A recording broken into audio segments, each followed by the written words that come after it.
बिस्मिल्लाहिर्रहमानिर्रहीम। अस्सलाम वालेकुम दोस्तों, माजिद राना के साथ अलिफ न्यूज में खुश आमदीद।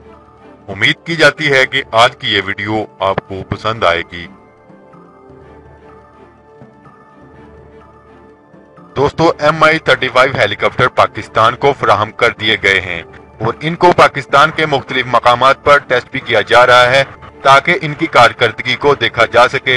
इस हवाले से ISBR की वीडियो सामने आई है जिसमें MI-35 हेलीकॉप्टर की टेस्ट फ्लाइट की वीडियो जारी की है जो कि चकलाला एयरबेस के मुकाम पर फ्लाई करते हुए दिखाया जा रहा है।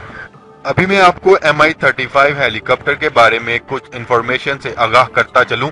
रूस ने पाकिस्तान को 4 अदद MI-35 गनशिप हेलीकॉप्टर फराहम कर दी है। टैंक शिकन मिसाइलों, रॉकेट बमों और खुदकार मशीन गन से इस हेलीकॉप्टर को अहद जदीद के सबसे खौफनाक जंगी मशीन गन में तब्दील कर दिया है। अहम बात यह है कि इन हथियारों के अलावा यह हेलीकॉप्टर 8 अफराद को सवार भी कर सकता है, जबकि इसका हमला सिर्फ 2 अफराद पर मुश्तमिल होता है। जराये के मुताबिक ये हेलीकॉप्टर दहशत गर्दी के खिलाफ जंग का एक मौसर हथियार साबित होगा, लेकिन दौरान जंग MI-35 दुश्मन की 72 फायर मशीनों की पेशकदमी रोकने का भी कलीदी जरिया साबित हो सकता है। इस अमर का कवी इम्कान है कि पाकिस्तान इस मॉडल के मजीद हेलीकॉप्टर रूस से खरीदेगा। इस सौदे को दहाइयों तक सर्द महरी के शिकार ताल्लुकात के हामिल मुल्कों के दरमियान पहली हकीकी दफाई खरीदारी करार दिया जा रहा है, जिसके बाद रूस से बड़े दफाई सौदों की राह हमवार हो सकती है।